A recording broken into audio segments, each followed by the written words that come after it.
is the best tasting for me. Sakto yung tamis at saka yung alat. And kung nabasa nyo, 100% pure meat. Yun ang pinaka-importante kasi yung iba, mukhang bilog, mukhang meat, but hindi 100%. So, this is actually the best looking and the best tasting for me. Yeah. Tapos, yung other star, yung other pair, yung pair niya, parang dapat they're looking at each other. Yung parang nag-eye to eye, may relationship, di ba? May love team. Ayan, oh. Ayan, andun siya. Oh, di ba may connection na agad? Tapos, we made some different slices para may texture yung board.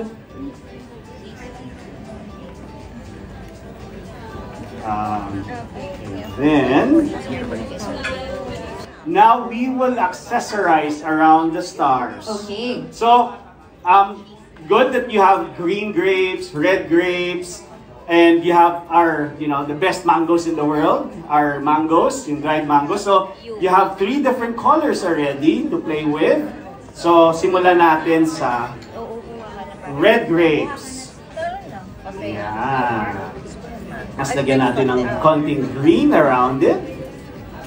Yan. And then, lagyan natin ng...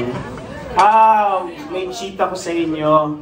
Oh, cheat? What cheat is this? Just in case you want medyo may elevation ng konti, lalagyan nyo ng...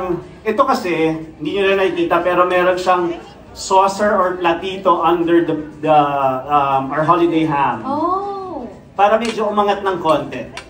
So, tip lang yon para meron layers kayong nakikita when you look at your board. And then, diba susunod natin? Lagay natin ito. We're going with the dried mangoes now. Mangoes. And then, since yung mga nakikita yung mga maliliit na gaps, that's why we have grapes.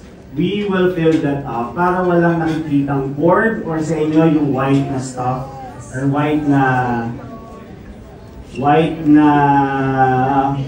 layer ng board. Oh, so that's important pala when making a charcuterie box. Dapat hindi kita yung kumbaga floor. Yes. Oh, okay. So that's the goal, guys, in all of your charcuterie boxes. Make sure that you fill the gaps as well so that hindi kita yung baba or yung floor of the box.